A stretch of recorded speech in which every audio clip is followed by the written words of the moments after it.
സംസ്ഥാനം കടുത്ത സാമ്പത്തിക പ്രതിസന്ധിയിലാണെന്ന മുതിർന്ന കോൺഗ്രസ് നേതാവ് കെ ആന്റണിയുടെ പ്രസ്താവന തള്ളി മുൻ ധനകാര്യമന്ത്രി കെ ബാലഗോപാൽ. ആന്റണിയുടെ അവകാശവാദം തെറ്റാണെന്നും സാഹചര്യം മനസ്സിലാക്കാതെയാണ് അദ്ദേഹം ഇത്തരമൊരു പരാമർശം നടത്തിയതെന്നും ബാലഗോപാൽ പറഞ്ഞു. നിയുക്ത മുഖ്യമന്ത്രി ഡി സതീശൻ കെ ആന്റണിയെ സന്ദർശിച്ചപ്പോഴായിരുന്നു സംസ്ഥാനം കടുത്ത സാമ്പത്തിക പ്രതിസന്ധിയിലാണെന്ന് അദ്ദേഹം അഭിപ്രായപ്പെട്ടത്. ഇതിന് മറുപടിയായി ഫേസ്ബുക്കിൽ പങ്കുവച്ച കുറിപ്പിൽ വസ്തുതകൾ മനസ്സിലാക്കിയ ശേഷം ആന്റണി തന്റെ പ്രസ്താവന തിരുത്തുമെന്ന് പ്രതീക്ഷിക്കുന്നതായി ബാലഗോപാൽ വ്യക്തമാക്കി.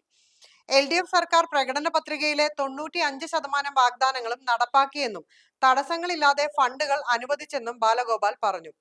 ഫണ്ടുകൾ ലഭ്യമാക്കുന്നതിൽ ധനവകുപ്പ് യാതൊരു തടസ്സവും ഉണ്ടാക്കിയിട്ടില്ല. കഴിഞ്ഞ 5 വർഷത്തെ സംസ്ഥാനത്തിന്റെ ശരാശരി വാർഷിക ചെലവ് 1.72 ലക്ഷം കോടി രൂപയായിരുന്നു.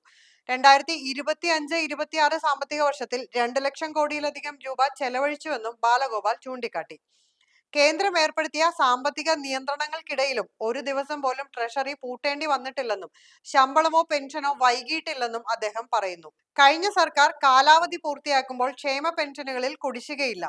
20 ലക്ഷത്തിലധികം സ്ത്രീകൾക്ക് പ്രതിമാസം 1000 രൂപ വീതം സഹായം നൽകി. തൊഴിലന്വേഷകരായ യുവാക്കൾക്ക് കണക്ട് ടു വർക്ക് സ്കീം വഴി പിന്തുണ നൽകിയെന്നും ബാലഗോപാൽ അവകാശപ്പെടുന്നു.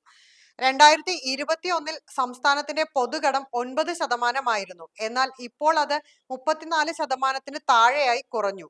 കടബാധ്യതയുടെ കാര്യത്തിൽ ആദ്യ 15 സംസ്ഥാനങ്ങളുടെ പട്ടികയിൽ പോലും കേരളം ഉൾപ്പെടുന്നില്ലെന്നും അദ്ദേഹം പറയുന്നു. മികച്ച സാമ്പത്തിക മാനേജ്മെന്റിലൂടെ സംസ്ഥാനത്തിന്റെ സ്വന്തം വരുമാനം 5 വർഷത്തിനുള്ളിൽ 47,000 കോടി രൂപയിൽ നിന്ന് 1 ലക്ഷം കോടി രൂപയായി വർദ്ധിപ്പിച്ചു. സർക്കാരുകളുടെ കാലത്ത് ക്ഷേമ പെൻഷനുകൾ വൈകിയെന്നും വികസന പ്രവർത്തനങ്ങൾ മുടങ്ങിയെന്നും അദ്ദേഹം വിമർശിച്ചു. ജനങ്ങൾക്ക് നൽകിയ വാഗ്ദാനങ്ങളിൽ നിന്ന് പിന്നോട്ടു പോകാനുള്ള ശ്രമത്തിന്റെ ഭാഗമായാണ് സാമ്പത്തിക പ്രതിസന്ധിയെക്കുറിച്ചുള്ള ഇത്തരം പരാമർശങ്ങൾ ഇപ്പോൾ വരുന്നതെന്നും ബാലഗോപാൽ ആരോപിച്ചു. കേരളം പാപ്പരായ സംസ്ഥാനമല്ല.